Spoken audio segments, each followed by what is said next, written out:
ओम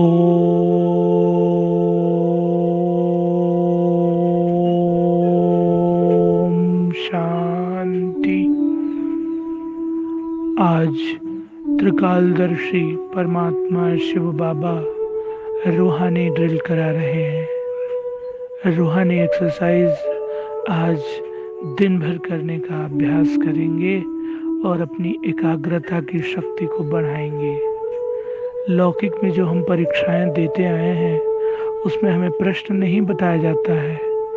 यहाँ तो answer sheet छोड़ो, क्वेश्चन भी पहले ही बता दिए गए हैं।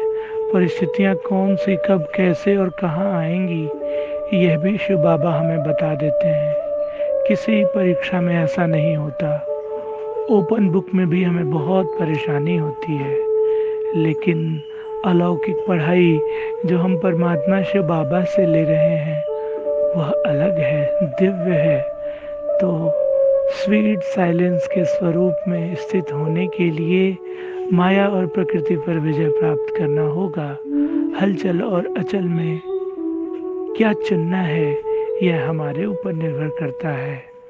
समय समीप है, अब घर जाना है। अनादि स्वरूप हमारा क्या है? शांति। तो अशांति पर शांति की विजय कैसे होगी? जब हम रूहानी एक्सरसाइज करेंगे। हमारे आसपास का वातावरण हलचलमय होगा और बढ़ते ही जाना है। हम कितना भी आगे बढ़ जाएं, हमें यह भ्रम हो जाए कि हमारे पास धन दौलत आदि है, कार मोटर बढ़ते जा रहे हैं, लेकिन विनाश सामने खड़ा है, कयामत होना ही है। इसलिए अपने आप को आत्मिक स्वरूप में स्थित होकर, देह से न्यारा होकर, बुराइयों पर किनारा करके विजय प्राप्त करना होगा। हमें अपने आत्मिक स्वरूप, बिंदु स्वरूप में स्थित होकर बिंदु वाली दुनिया में जाना होगा। नहीं जाएंगे तो ड्रामानुसार हम दंड के भागी होकर भी जाएंगे। हमें धर्मराज के सामने झुकना होगा। इसलिए कर्म भोग से मुक्त होकर माया और प्रकृति अंत में 100% अपना बल लगाएंगे।